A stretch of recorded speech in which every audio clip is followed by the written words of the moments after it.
Le 23 mars 1998, Monique Berthier devait comparaître devant la cour d'assises de Seine-Maritime pour répondre de l'accusation d'homicide volontaire par empoisonnement. Son mari, Henri, était mort 9 mois plus tôt dans d'atroces souffrances, le corps rongé par l'arsenic. Mais ce matin-là, le box des accusés est resté vide. Monique Berthier avait disparu sans laisser de traces.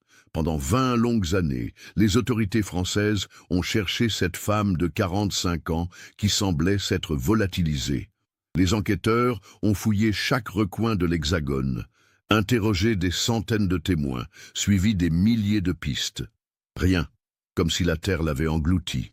Puis, en juillet 2018, lors de la démolition de son ancienne maison à Rouen, les ouvriers ont fait une découverte qui allait bouleverser à jamais la perception de cette affaire. Cachée dans les murs depuis 20 ans, une lettre. Une lettre de Monique Berthier elle-même. Ce qu'elle contenait était si troublant, si révélateur que les enquêteurs ont dû rouvrir entièrement le dossier. Car cette lettre ne contenait pas seulement des aveux. Elle révélait une vérité si sombre, si dérangeante, qu'elle remettait en question tout ce que l'on croyait savoir sur cette femme et sur le crime qu'elle avait commis. Mais comment une simple lettre peut-elle changer complètement notre compréhension d'un meurtre? Et surtout, que contenait-elle de si bouleversant pour transformer une empoisonneuse présumée en victime? Avant de continuer avec cette histoire perturbante, si vous appréciez les cas mystérieux réels comme celui-ci, abonnez-vous à la chaîne et activez les notifications pour ne manquer aucun nouveau cas. Maintenant, découvrons comment tout a commencé.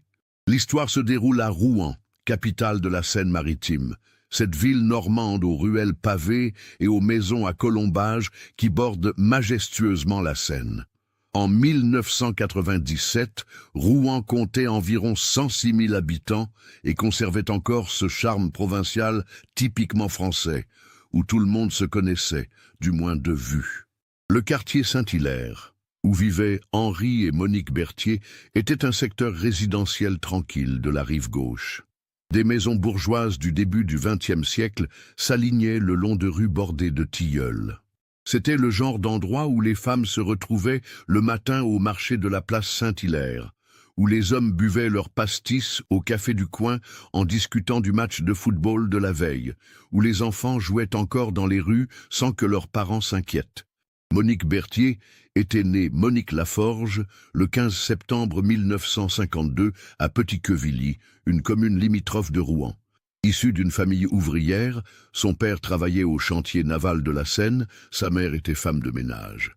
Elle avait grandi dans la modestie, mais avec des principes solides. Intelligente et déterminée, elle avait réussi à décrocher un poste de secrétaire médicale à l'hôpital Charles-Nicolle après ses études. C'est là, en 1974, qu'elle avait rencontré Henri Berthier. Il avait alors 32 ans, elle 22. Henri était représentant commercial pour une entreprise de matériel médical et venait régulièrement à l'hôpital pour ses tournées. Grand, brun, toujours impeccablement vêtu de costumes bien taillés, il avait tout de l'homme qui réussit. Il conduisait une Peugeot 504 flambant neuve, fumait des gitanes et savait parler aux femmes avec cette assurance qui séduit. Leur relation avait été un véritable coup de foudre. Henri courtisait Monique avec une assiduité remarquable, lui offrant des fleurs tous les vendredis, l'emmenant dîner dans les meilleurs restaurants de Rouen, au Théâtre des Arts pour voir les dernières pièces. Pour une jeune femme issue d'un milieu modeste, cette attention était enivrante. Henri représentait tout ce dont elle avait rêvé. La stabilité financière, le statut social, l'amour passionné. Ils s'étaient mariés le 8 juin 1975, en l'église Saint-Hilaire, devant 150 invités. Monique portait une robe de dentelle de Calais, que Henri avait insisté pour acheter dans l'une des plus chères boutiques de Rouen. La réception s'était déroulée dans les jardins de l'hôtel de Dieppe, face à la Seine. Tous les témoins de l'époque se rappelaient d'un couple rayonnant, Henri ne cessant de couvrir sa jeune épouse de compliments et d'attentions. Les premières années de mariage semblaient idylliques. Henri gagnait bien sa vie et ils avaient pu acheter rapidement leur maison rue Beauvoisine, une bâtisse bourgeoise de 3 étages avec un petit jardin. Monique avait continué à travailler à l'hôpital jusqu'en 1978, année où elle était tombée enceinte de leur premier enfant. Malheureusement, cette grossesse s'était soldée par une fausse couche à 4 mois.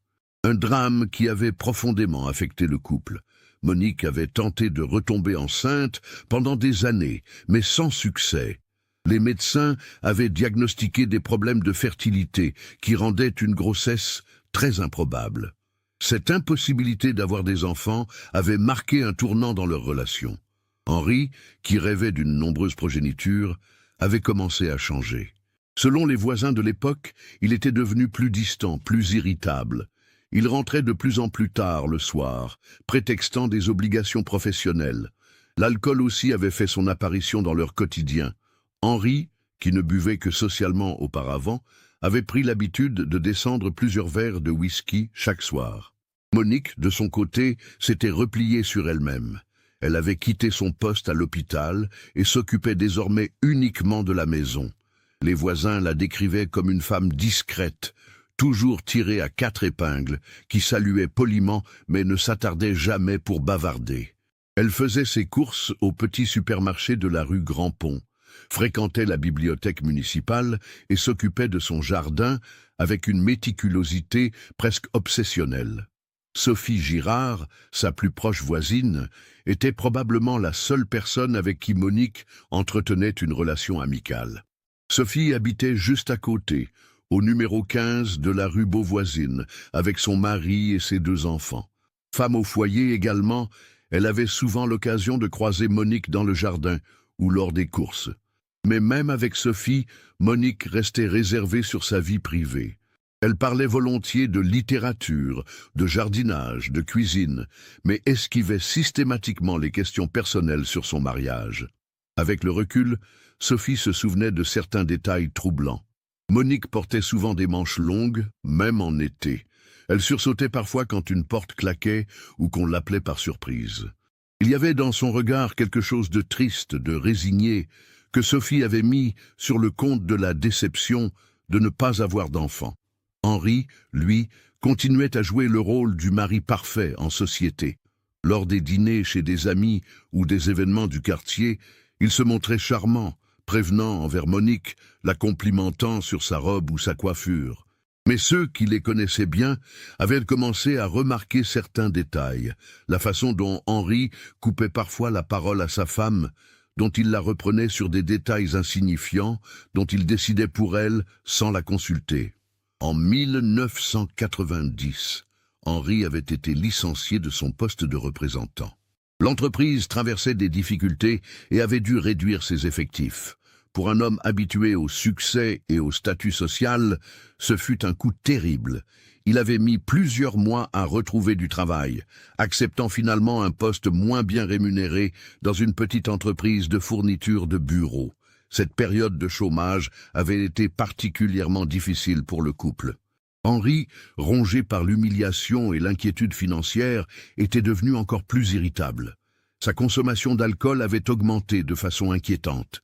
Les voisins commençaient à entendre parfois des éclats de voix le soir, des portes qui claquaient, des bruits de vaisselle brisée. Monique, elle, avait trouvé un emploi à temps partiel comme aide comptable dans un petit cabinet d'expertise comptable de la rue Jeanne d'Arc. C'était un travail modeste, mais qui lui permettait de sortir de la maison et de contribuer aux finances du ménage. Elle s'y rendait à pied tous les matins, traversant le centre-ville historique de Rouen, longeant la cathédrale Notre-Dame et passant devant le Gros Horloge. Ses collègues de travail la décrivaient comme une employée consciencieuse et discrète. Elle arrivait toujours à l'heure, effectuait ses tâches avec précision et ne participait jamais au bavardage de bureau. Lors des pauses café, elle préférait lire un livre plutôt que de se joindre aux conversations. Cette réserve, que certains interprétaient comme de l'arrogance, était en réalité le reflet d'une femme qui avait appris à se protéger, à ne rien laisser transparaître de sa vie privée. Le mercredi 26 février 1997 restera à jamais gravé dans la mémoire de ceux qui ont vécu cette journée aux côtés de Monique et Henri Berthier. C'était une journée froide et humide, typique de l'hiver normand. avec cette brume persistante qui s'accrochait au toit de Rouen et rendait l'atmosphère particulièrement oppressante. Monique s'était levée à 6h30, comme chaque matin depuis 15 ans. Sa routine était immuable. Douche, petit déjeuner frugal composé d'un café noir et d'une tartine beurrée, préparation du déjeuner d'Henri. Selon les témoignages recueillis plus tard, elle avait semblé parfaitement normale ce matin-là.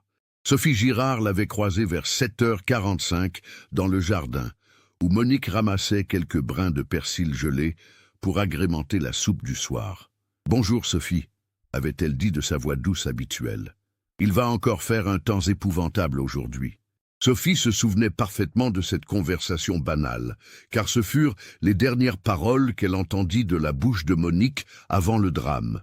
Elles avaient échangé quelques mots sur la météo, sur le fait que l'hiver semblait s'éterniser cette année-là.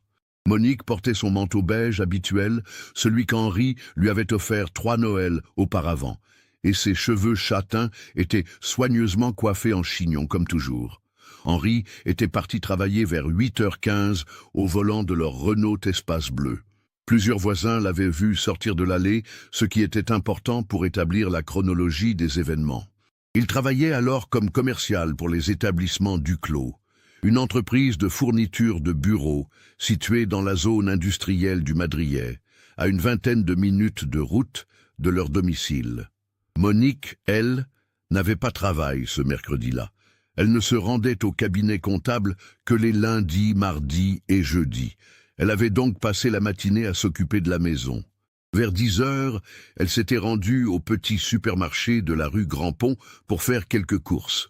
La caissière, Madame Lebel, se souvenait parfaitement de son passage, car Monique avait acheté des articles inhabituels, de la mort au rat, qu'elle avait expliqué par une invasion de rongeurs dans le grenier, et des gants de jardinage épais alors qu'on était encore en plein hiver. Elle m'a dit qu'elle voulait préparer le jardin pour le printemps, témoigna plus tard Madame Lebel. Ça m'avait surprise parce qu'on était seulement fin février, mais bon, chacun ses habitudes. L'après-midi, Monique était restée chez elle. Les services postaux confirmèrent qu'elle avait réceptionné un recommandé vers 14h30. Un courrier de leur compagnie d'assurance concernant le renouvellement de leur police d'assurance vie. Le facteur, M. Tessier, qui connaissait bien le quartier, témoigna que Monique lui avait paru préoccupée mais polie, comme d'habitude. Henri était rentré du travail vers 18h45. Plusieurs témoins confirmèrent à son retour. Sophie Girard qui arrosait ses jardinières, M. Carpentier du numéro 12 qui rentrait ses poubelles, et même le jeune facteur qui effectuait sa tournée tardive. Henri avait garé la voiture dans l'allée, sorti sa mallette du coffre et était entré directement dans la maison. C'est à partir de ce moment que les témoignages devenaient plus flous et plus troublants. Vers 19h30, Madame Girard avait entendu des éclats de voix provenant de chez les Berthier. Ce n'était pas inhabituel ces derniers mois, mais cette fois-ci, la dispute semblait particulièrement violente. Elle avait distinctement entendu Henri crier « Tu ne peux pas faire ça, et je ne te laisserai jamais ». La voix de Monique, plus faible, était inaudible depuis l'extérieur. Vers 20h, le calme était revenu. Sophie avait vu de la lumière dans la cuisine des Berthier et avait aperçu Monique qui s'affairait près de la cuisinière. Tout semblait normal. Henri, lui, était probablement dans le salon car la télévision était allumée et on entendait le générique du journal de TF1. Le dîner avait dû se dérouler entre 20h et 21h. Plus tard, l'enquête révélerait que Monique avait préparé le plat préféré d'Henri, un bœuf bourguignon accompagné de pommes de terre sautées. Elle avait même ouvert une bouteille de Côte-du-Rhône, millésime 1994, un vin qu'Henri gardait précieusement dans sa cave pour les grandes occasions. Vers 22h, les Girard avaient entendu Henri sortir dans le jardin. Ils l'avaient vu passer devant leur fenêtre, titubant légèrement, probablement pour aller vomir derrière la remise, comme cela lui arrivait parfois quand il avait trop bu. Mais cette fois-ci, quelque chose était différent. Henri semblait non pas ivre, mais malade, tenant son ventre à 2 mains et gémissant faiblement. Il avait l'air vraiment mal en point, témoigna plus tard Sophie Girard. Pas comme quelqu'un qui a trop bu, plutôt comme quelqu'un qui a mangé quelque chose de mauvais. C'est la dernière fois qu'Henri Berthier fut vu vivant par des témoins extérieurs. À 23h15, Monique appela le SAMU depuis le téléphone de la cuisine. L'enregistrement de cet appel, conservé dans les archives, révélait une femme en état de panique contrôlée. « Allô, c'est urgent, mon mari va très mal. Il vomit du sang, il a des convulsions. Venez vite, s'il vous plaît. C'est au 15 rue Beauvoisine à Rouen. » L'ambulance du SAMU arriva à 23h38. Les secouristes trouvèrent Henri Berthier dans un état critique. Il était conscient mais souffrait manifestement de douleurs abdominales intenses. Ses lèvres étaient légèrement bleutées, ses mains tremblaient de façon incontrôlable et il avait effectivement vomi plusieurs fois, des vomissures contenant des traces de sang. Monique, elle, était dans un état de détresse apparente mais gardait suffisamment de lucidité pour répondre aux questions des secouristes. Elle expliqua qu'Henri s'était plaint de douleurs d'estomac vers 22h, juste après le dîner. Elle pensait d'abord à une simple indigestion, mais son état s'était rapidement dégradé. Il a dit que ça brûlait à l'intérieur, comme s'il avait avalé du feu, raconta-t-elle aux secouristes. Puis il a commencé à vomir et s'est devenu rouge. J'ai eu peur et j'ai appelé tout de suite. Henri fut transporté d'urgence à l'hôpital Charles-Nicolle, où Monique avait travaillé 20 ans plus tôt. Elle l'accompagna dans l'ambulance, tenant sa main glacée pendant tout le trajet. Les secouristes notèrent qu'elle répétait sans cesse « Ça va aller, Henri. Tiens bon, je suis là. » À l'hôpital, Henri fut immédiatement pris en charge par l'équipe des urgences dirigée par le docteur Elisabeth Morvan. Son état était préoccupant. Tension artérielle en chute libre, pouls irréguliers, température corporelle anormalement basse. Les premiers examens révélèrent une gastro-entérite hémorragique sévère d'origine indéterminée. Monique passa toute la nuit dans la salle d'attente des urgences. Les témoins de cette longue veillée, infirmières, autres familles de patients, la décrivirent comme une femme dévastée mais digne. Elle ne pleurait pas, ne criait pas, mais restait assise bien droite sur sa chaise en plastique, les mains croisées sur ses genoux, fixant la porte des soins intensifs. Vers 5 heures du matin, le docteur Morvan vint la voir avec une expression grave. L'état d'Henri continuait à se dégrader malgré tous leurs efforts. Ils avaient réussi à stabiliser momentanément sa tension et à stopper les hémorragies internes, mais quelque chose d'anormal se passait dans son organisme. Les analyses sanguines montraient des valeurs inquiétantes qu'il n'arrivait pas à expliquer. « Madame Berthier, » dit le médecin avec douceur, « nous faisons tout notre possible, mais je dois être honnête avec vous. Votre mari est dans un état très grave. Nous ne comprenons pas encore exactement ce qui lui arrive. » Monique hocha la tête en silence. Puis, d'une voix à peine audible, elle demanda « Est-ce qu'il souffre ?» Henri Berthier mourut le jeudi 27 février 1987 à 11h42 du matin, après 18 heures d'agonie. Sa mort fut brutale et inattendue pour un homme de 55 ans, en apparente bonne santé. Les médecins, perplexes devant cette évolution foudroyante, décidèrent d'ordonner une autopsie pour déterminer les causes exactes du décès. Quand on annonça la nouvelle à Monique, elle s'effondra enfin. Après des heures de retenue stoïque, elle éclata en sanglots convulsifs qui durèrent près d'une demi-heure. Les infirmières durent lui administrer un calmant, tant sa détresse semblait profonde et authentique. Les résultats de l'autopsie d'Henri Berthier tombèrent comme un couperet 3 semaines après sa mort.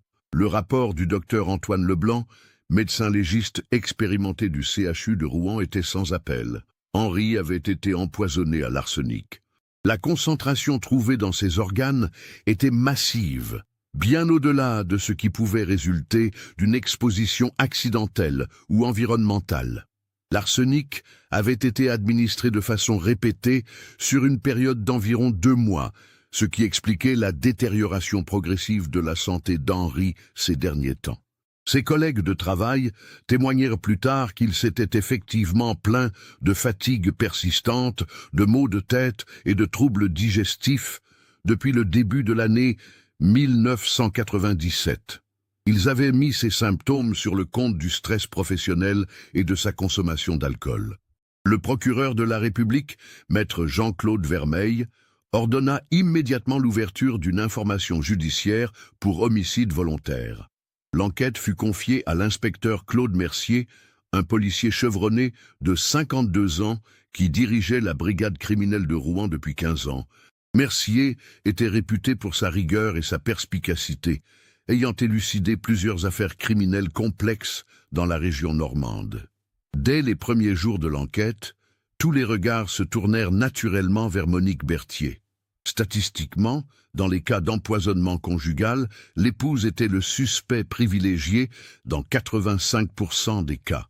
De plus, Monique avait eu accès facile à la nourriture et aux boissons de son mari, ainsi que l'opportunité d'administrer le poison de façon régulière et discrète.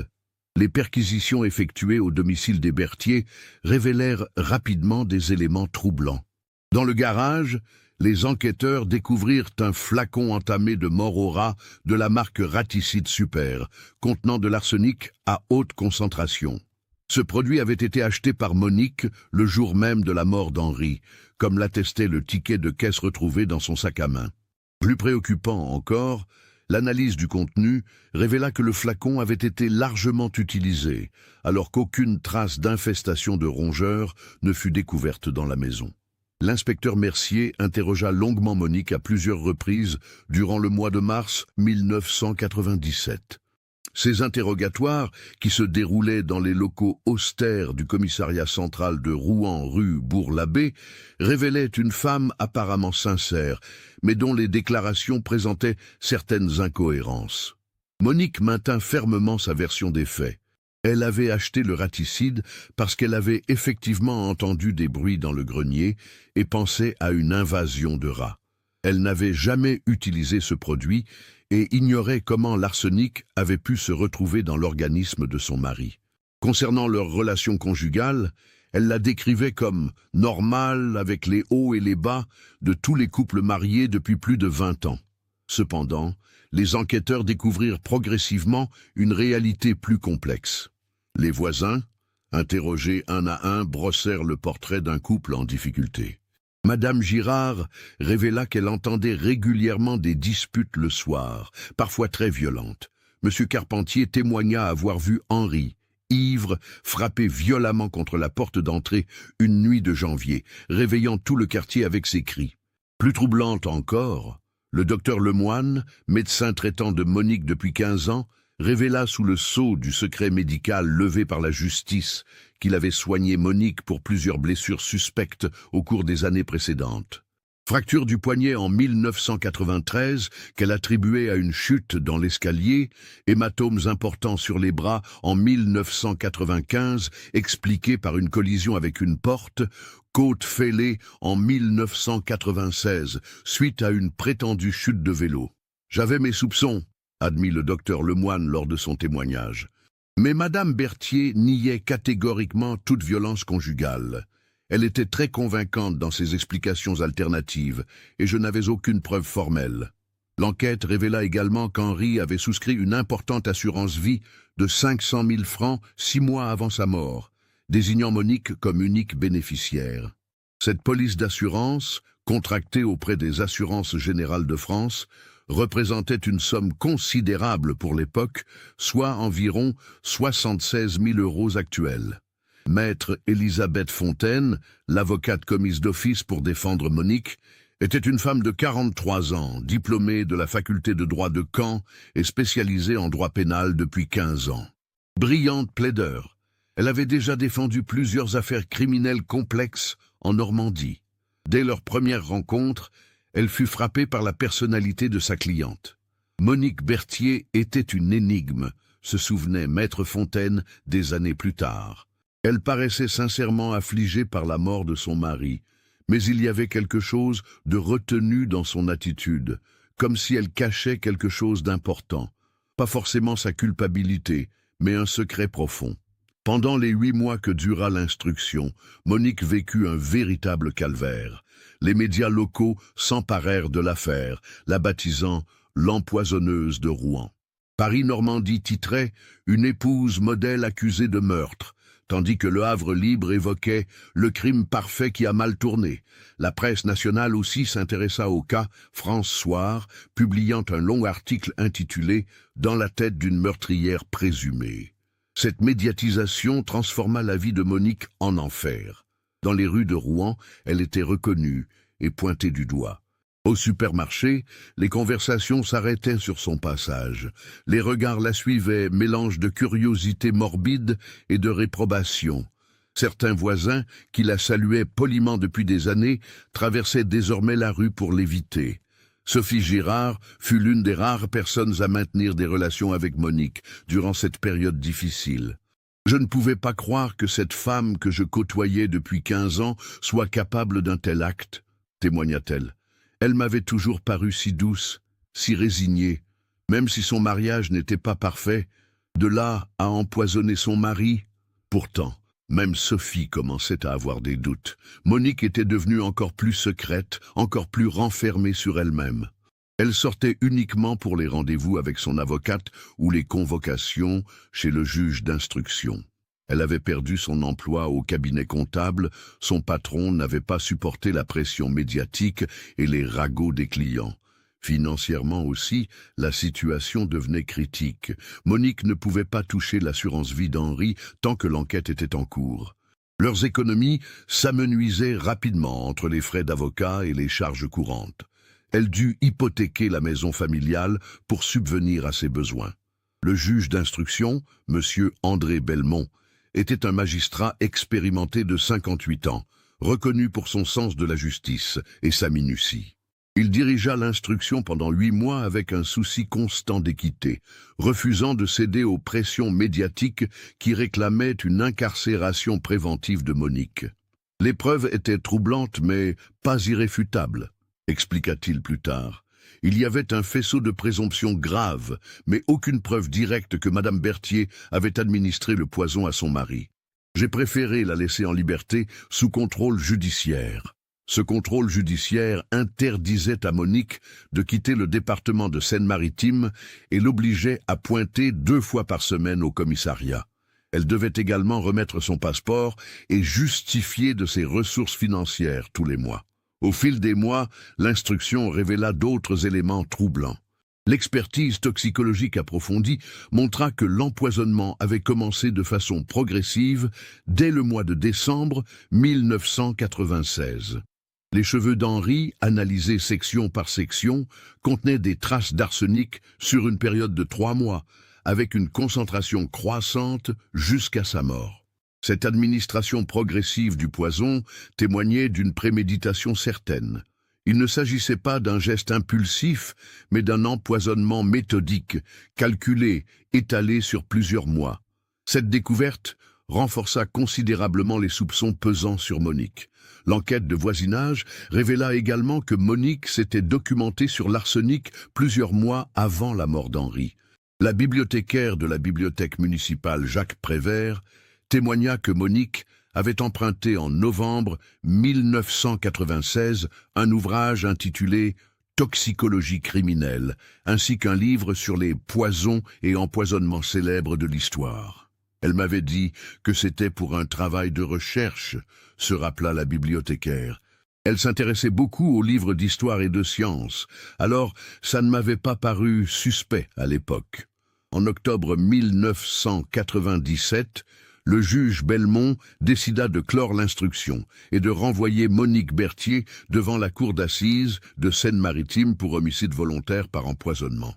L'acte d'accusation, long de 42 pages, détaillait minutieusement tous les éléments à charge, l'achat du raticide le jour du décès, les emprunts de livres sur la toxicologie, l'assurance vie souscrite par Henri, les violences conjugales présumées qui constituaient un mobile plausible. Maître Fontaine plaida non coupable et demanda un supplément d'enquête, estimant que l'instruction n'avait pas suffisamment exploré d'autres pistes. Elle évoquait notamment la possibilité d'un empoisonnement professionnel. Henri manipulait parfois des produits chimiques dans son travail commercial ou d'un suicide déguisé, mais ces demandes furent rejetées. Le procès fut fixé au 23 mars 1998, soit exactement 1 an et 1 mois après la mort d'Henri Berthier. Dans les semaines précédant le procès, Monique semblait vivre dans un état de détachement inquiétant.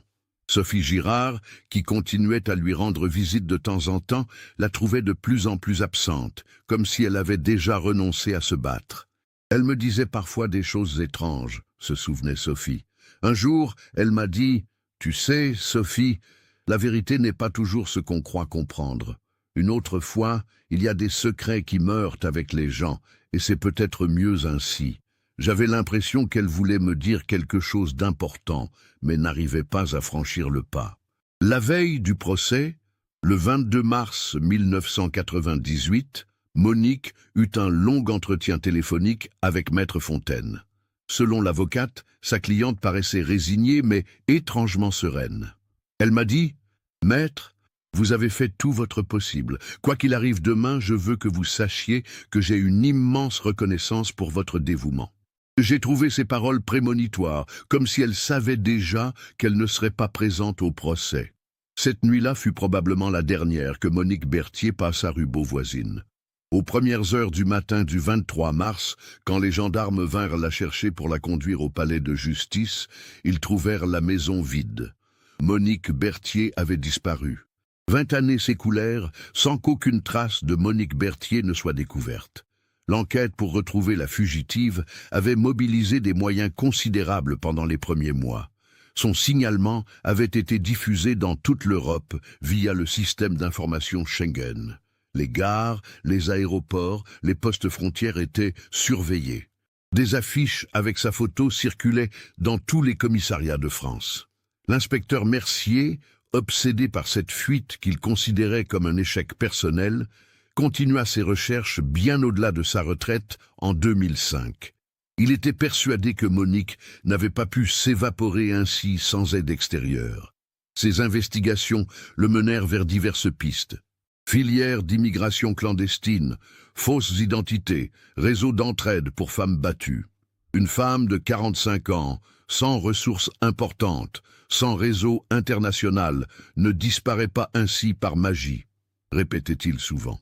Quelqu'un l'a aidé, et un jour nous découvrirons qui. Mais les années passèrent, sans révélation. Le dossier Berthier rejoignit progressivement les archives des affaires non résolues.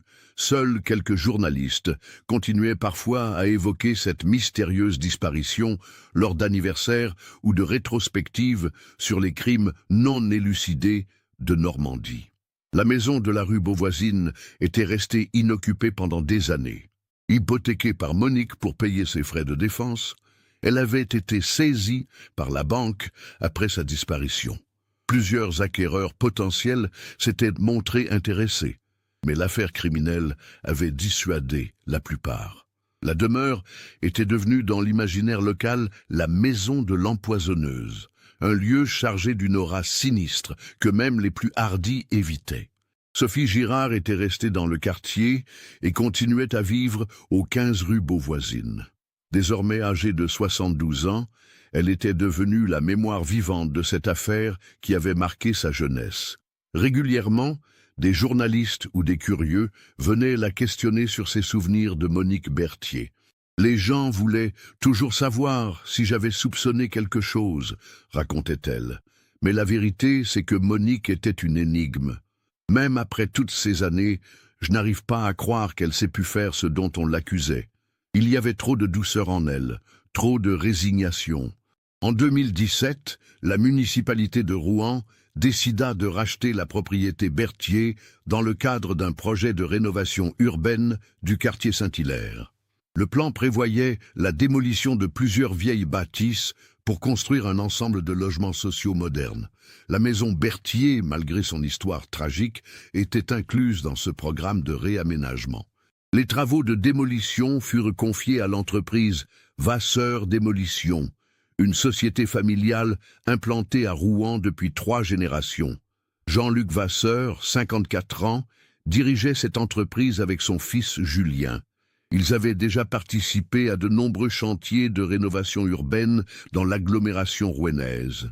Quand Jean-Luc apprit qu'ils allaient démolir la maison de l'empoisonneuse, il éprouva un mélange de curiosité et d'appréhension. Comme tous les Rouennais de sa génération, Il se souvenait parfaitement de l'affaire Berthier qui avait défrayé la chronique locale à la fin des années 90.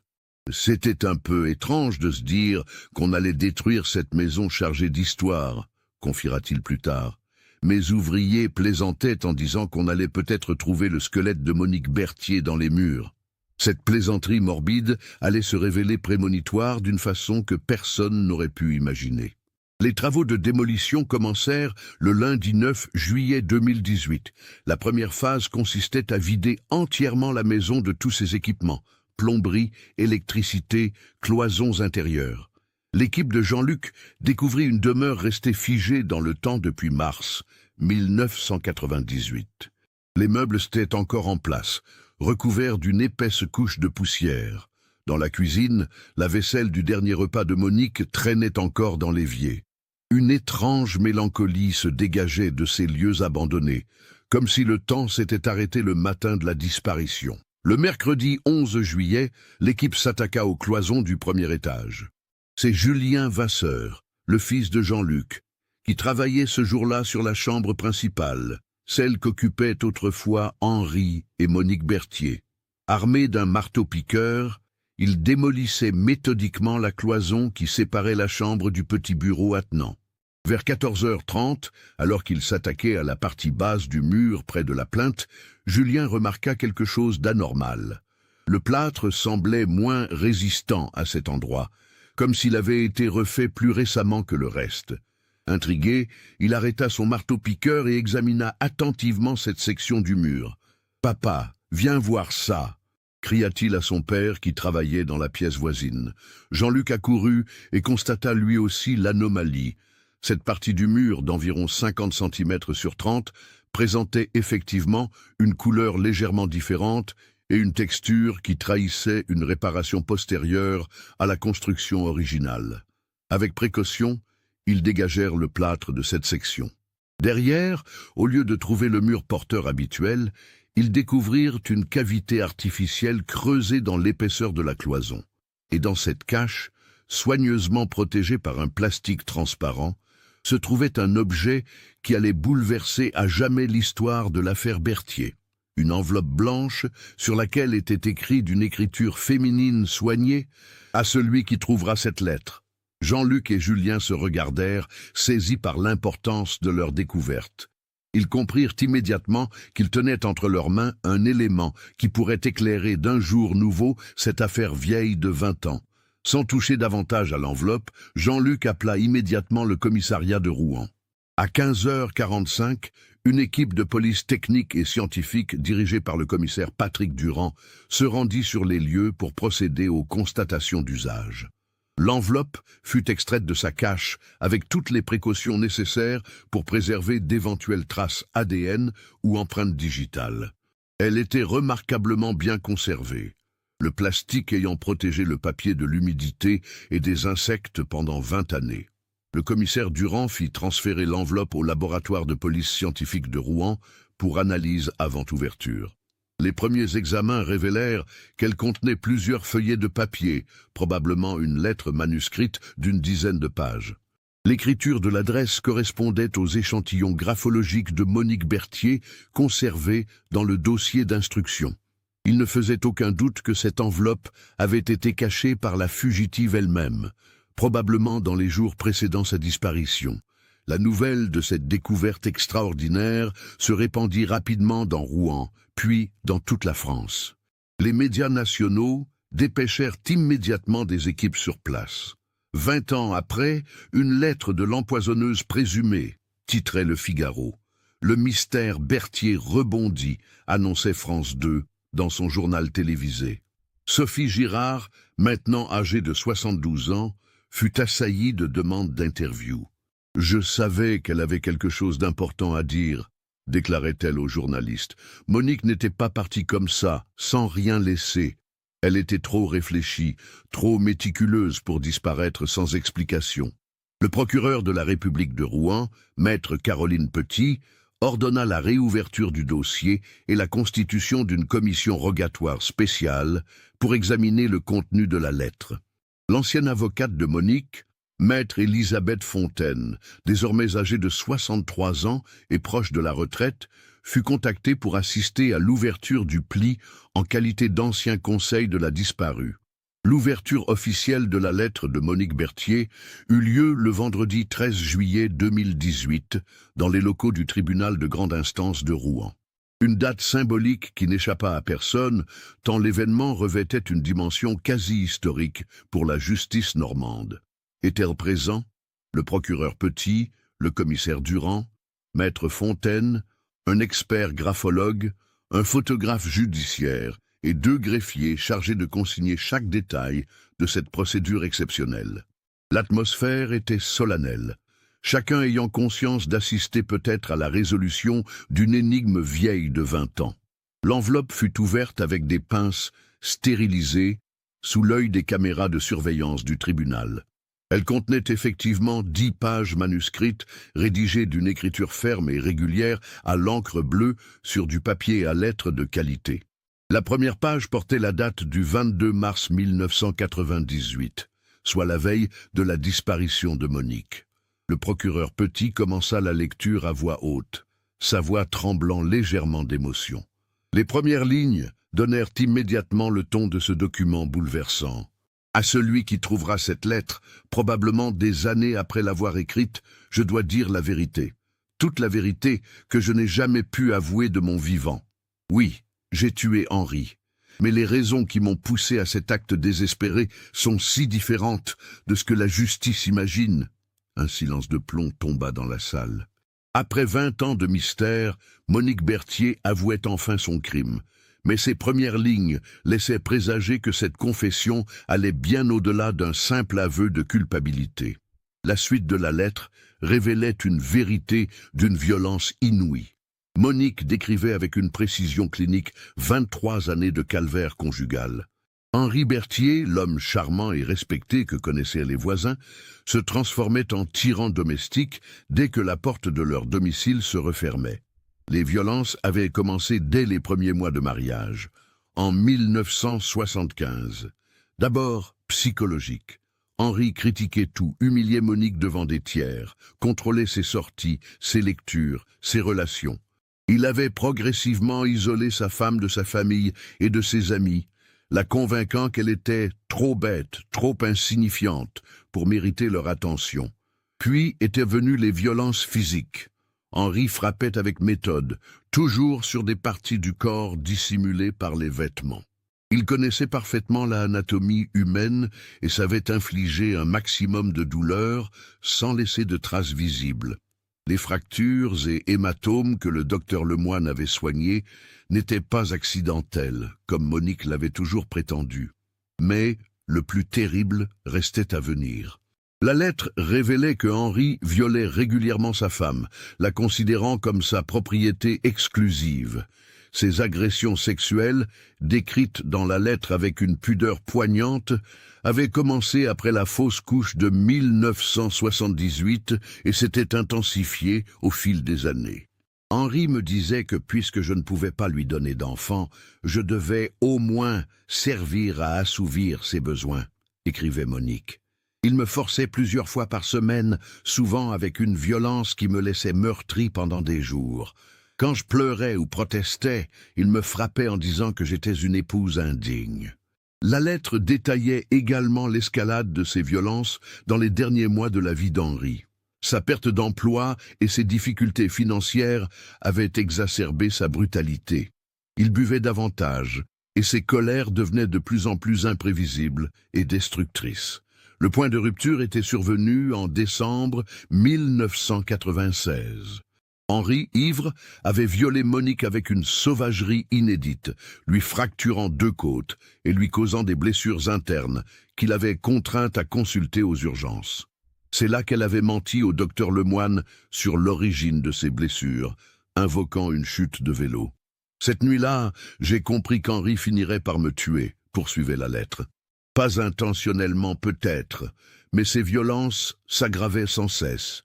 J'ai réalisé que je n'avais que 2 choix, mourir sous ses coups ou me défendre. C'est à partir de ce moment que Monique avait commencé à planifier sa défense. Elle s'était documentée sur les poisons, cherchant une méthode qui permettrait la mort d'Henri sans violence directe de sa part.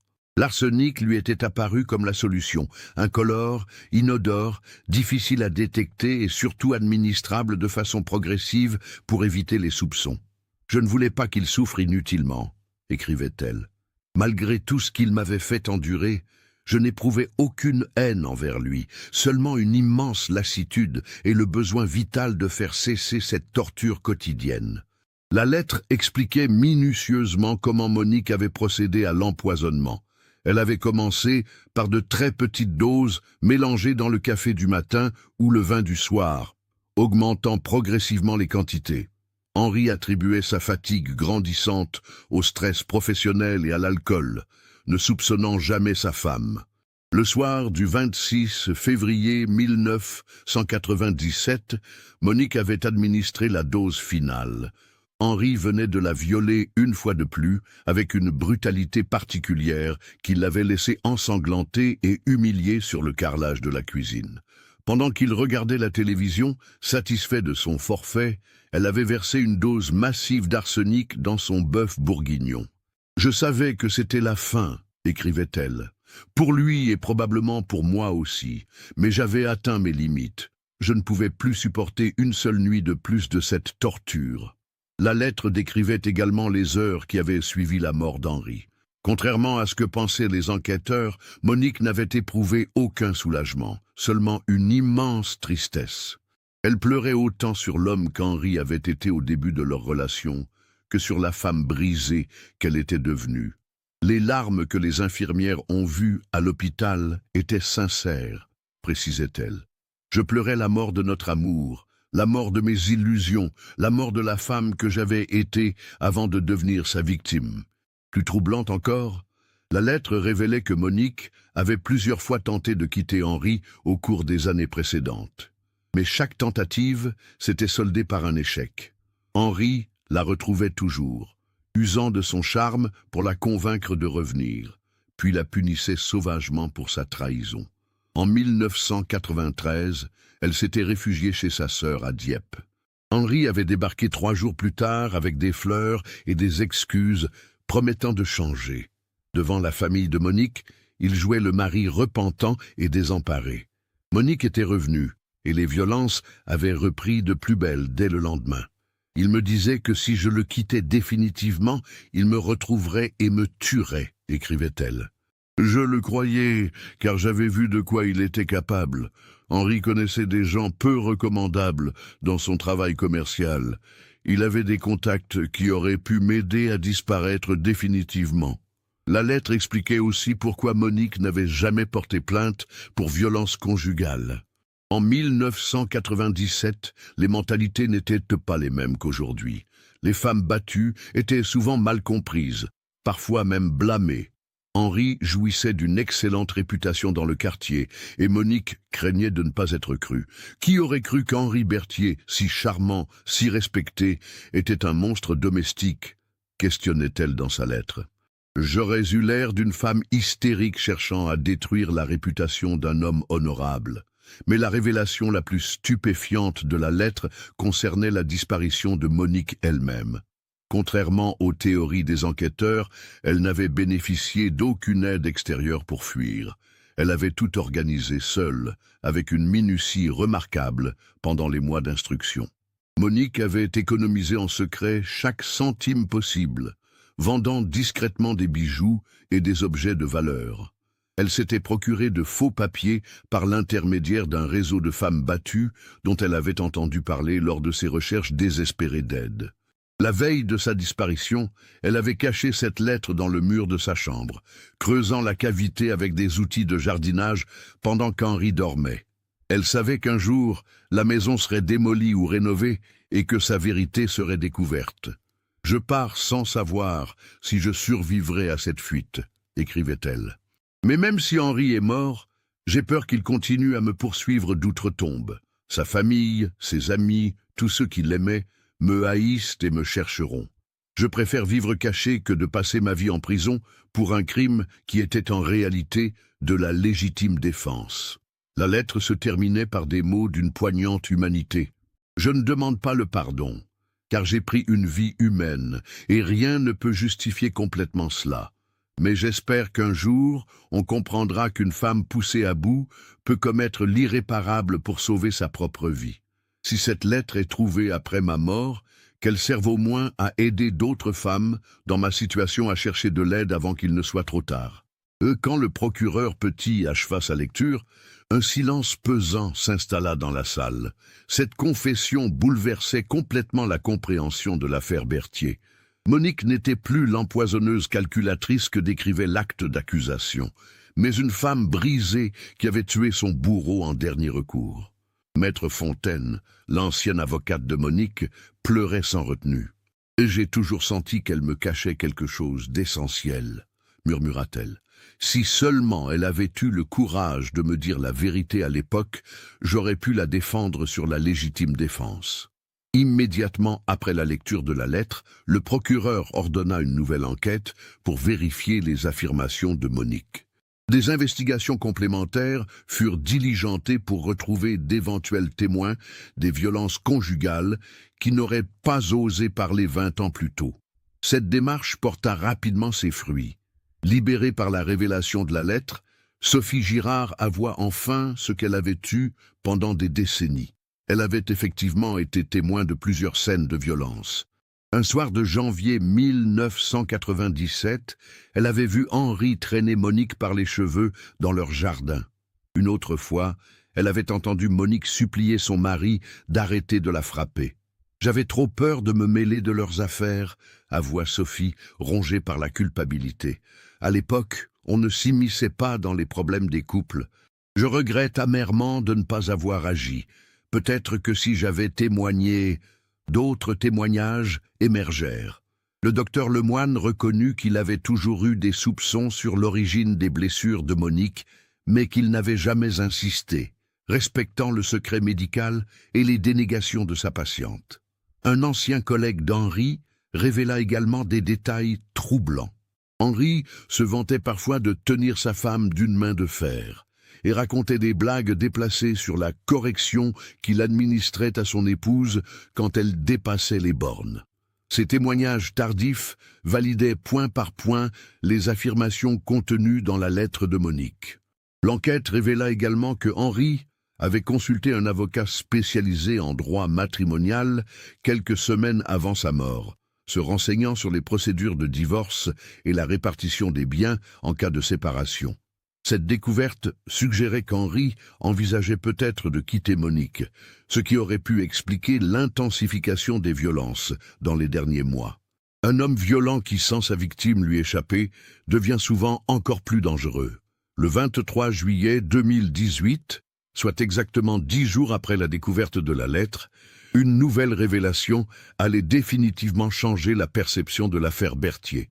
Les recherches approfondies menées par l'équipe du commissaire Durand avaient permis de reconstituer partiellement le parcours de Monique après sa disparition. Grâce aux nouvelles techniques d'investigation informatique, les enquêteurs avaient réussi à identifier l'identité d'emprunt utilisée par Monique. Marie-Claire Lavigne, née le 15 septembre 1952 à Petit-Quevilly, les mêmes dates et lieux de naissance que Monique Berthier. Cette identité factice avait été créée avec une sophistication remarquable. Les faux papiers étaient de qualité professionnelle, probablement fournis par un réseau spécialisé dans l'aide aux femmes victimes de violences conjugales.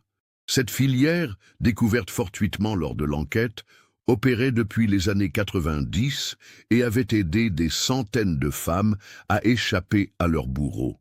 En remontant la trace de Marie-Claire Lavigne, les enquêteurs découvrirent qu'elle avait vécu les 20 dernières années à Angers, dans un petit appartement de la rue Saint-Aubin.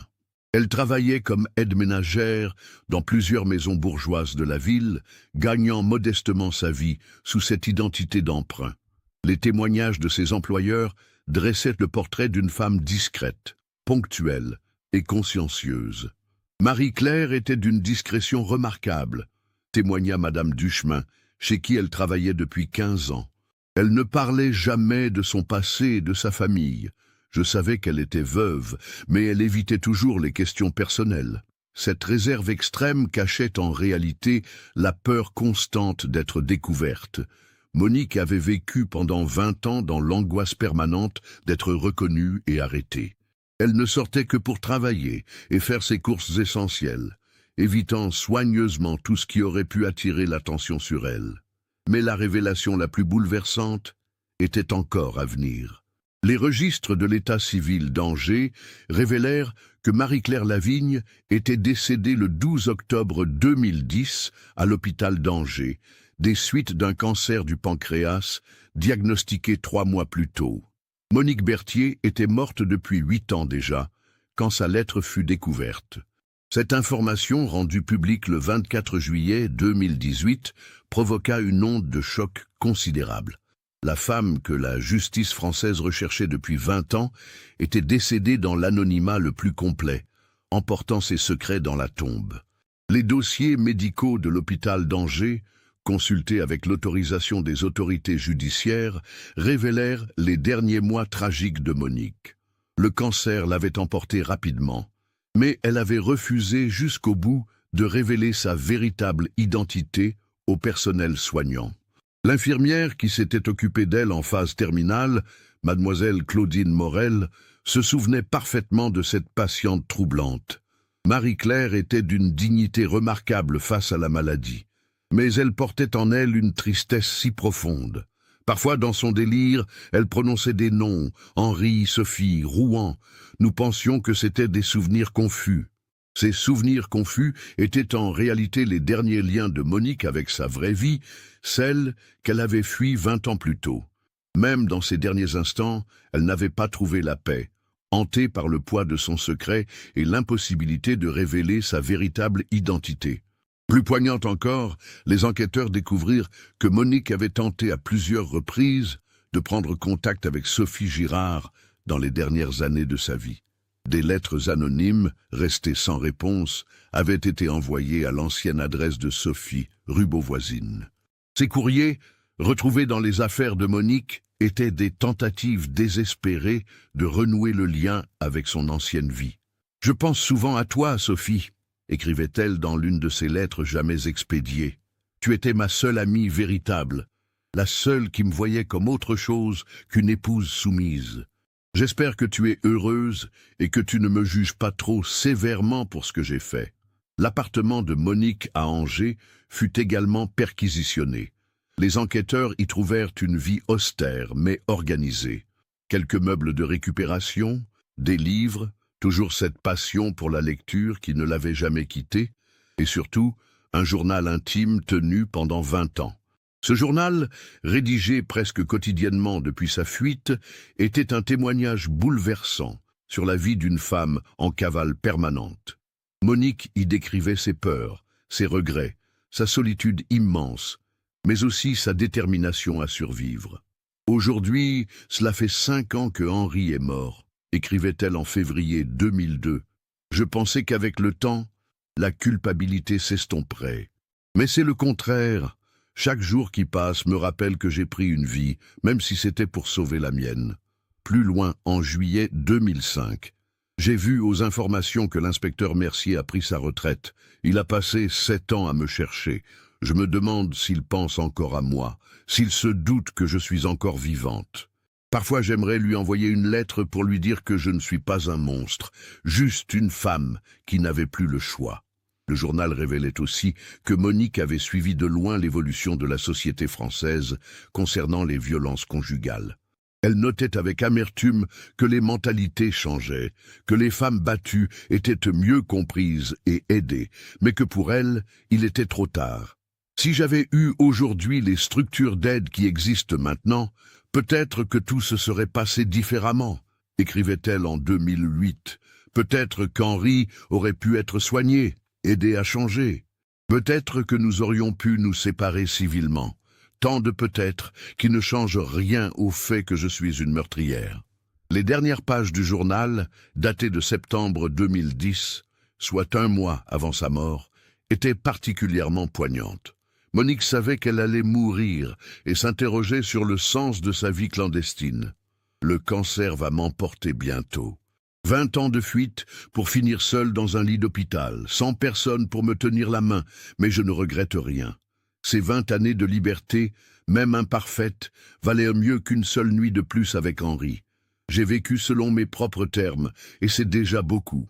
La découverte de ce journal compléta définitivement le portrait de Monique Berthier.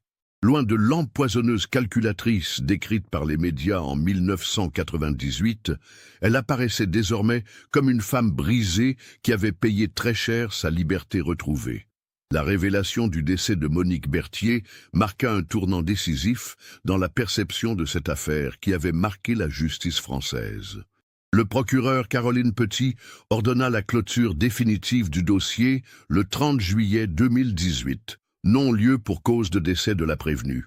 Mais au-delà des aspects purement juridiques, cette découverte provoqua une prise de conscience nationale sur la question des violences conjugales. L'histoire de Monique Berthier devint un cas d'école étudié dans les facultés de droit, les écoles de police et les formations d'assistantes sociales.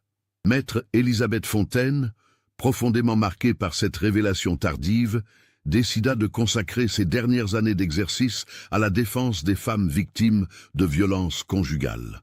L'affaire Berthier m'a appris que derrière chaque crime, il peut y avoir une histoire humaine complexe que la justice ne saisit pas toujours, expliquait-elle lors de conférences sur le sujet.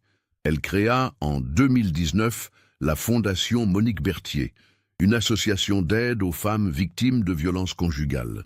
Cette fondation, financée notamment par l'assurance vie d'Henri que Monique n'avait jamais pu toucher, offrait un accompagnement juridique et psychologique aux femmes en détresse. Sophie Girard, maintenant âgée de 73 ans, fut profondément bouleversée d'apprendre que son ancienne voisine était morte 8 ans plus tôt. « Si j'avais su qu'elle tentait de reprendre contact avec moi, j'aurais tout fait pour l'aider », déclarait-elle, les larmes aux yeux. Monique est morte seule alors qu'elle aurait dû être entourée et soutenue. Sophie décida de témoigner publiquement de son expérience pour sensibiliser les voisins et l'entourage aux signes de violence conjugale. Nous savons tous, au fond de nous, quand quelque chose ne va pas chez nos voisins, expliquait-elle lors d'une interview télévisée. Mais nous préférons fermer les yeux par confort. Si j'avais eu le courage de parler à l'époque, peut-être que Monique aurait pu être aidée avant qu'il ne soit trop tard.